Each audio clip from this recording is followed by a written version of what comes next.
Fuchs, tu es responsable du pôle espoir. Quel bilan tires-tu à mi-parcours des joueurs du Grand Est? Les joueurs du Grand Est, au début, il y avait 72 joueurs de représentés, venant de 24 clubs.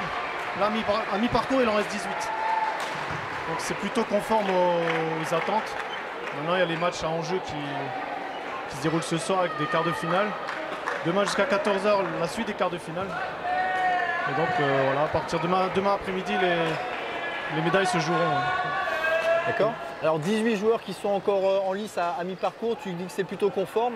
Du coup, ça fait quand même pas mal de joueurs qui sont venus sur les premiers tours. Est-ce que c'était un premier championnat de France pour la plupart, ou c'était un peu l'aboutissement de l'année de venir sur ce championnat de France, où il y a eu quelques désillusions? Comment se situe? Après, c'est vrai qu'en tant que ligue organisatrice, on avait tous les champions régionaux et les finalistes de qualifiés. Donc on est la ligue la plus représentée. Ensuite, pour beaucoup, il y avait énormément de joueurs en qualification en Benjamin minime. Donc souvent, c'était les premiers championnats pour de nombreux joueurs. Donc c'est plutôt conforme.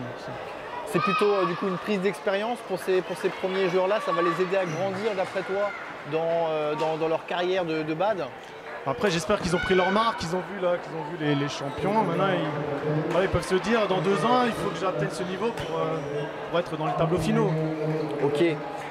Concernant le pôle, donc les joueurs que tu suis toi au quotidien, sur les résultats qu'on a eu actuellement, est-ce qu'on est plutôt bien là? Après, comme dit, là on arrive sur les... Il y a encore beaucoup de matchs ce soir sur des quarts de finale. Après, sur le tableau minime, on avait des joueurs, donc, par exemple Kelly, Nathan, qui était tête de série, numéro 2 en double mix. Donc il a été éliminé au premier tour contre le champion d'Europe en simple homme. Donc c'est un tirage difficile, mais on pouvait, vu de leur statut de tête de série, attendre un peu mieux. Notamment également pour Kelly en double dame, qui était tête de série 3. Maintenant, on espère qu'elle brillera en simple. Est-ce que le fait de jouer presque à la maison, c'est pas une pression supplémentaire qu'il est difficile de surmonter? Est-ce que ça peut peut-être s'expliquer par là aussi? Je pense que ça dépend de chaque individu. Il y en a qui vont être galvanisés, il y en a d'autres peut-être qui vont être timorés. Je pense qu'un Arnaud Merclé, ça va l'aider. D'accord, donc plutôt confiant pour la suite pour Arnaud. Oui. Est-ce que tu as une réussite du jour, une perf du jour que tu as pu observer, que tu aimerais souligner aujourd'hui? Ouais, donc pour moi, la grosse perf du jour aujourd'hui, c'est Elma Bega, qui est en double dame cadette, associée à Ania Tantranova, a éliminé les têtes de série 1 en double dame. Ouais. C'est une grosse perf. Ouais. Ok, donc du coup, pour la suite de son parcours, elle peut essayer d'aller viser vraiment très haut? Maintenant, le tableau il est ouvert. Espérons qu'elle joue Émilie Verselon en finale du double dame cadet.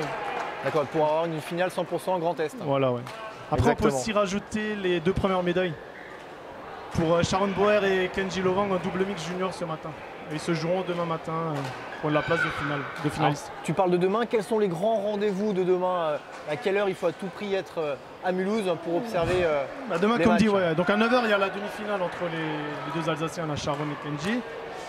Ensuite, il y a Arnaud qui joue fin de matinée sa place de finaliste en double homme junior. Et après, il faut venir avant 14 h c'est que des quarts de finale demain matin. Donc tu donnes rendez-vous à tout le monde demain, c'est ça? Tous les licenciés du Grand Est. Nickel.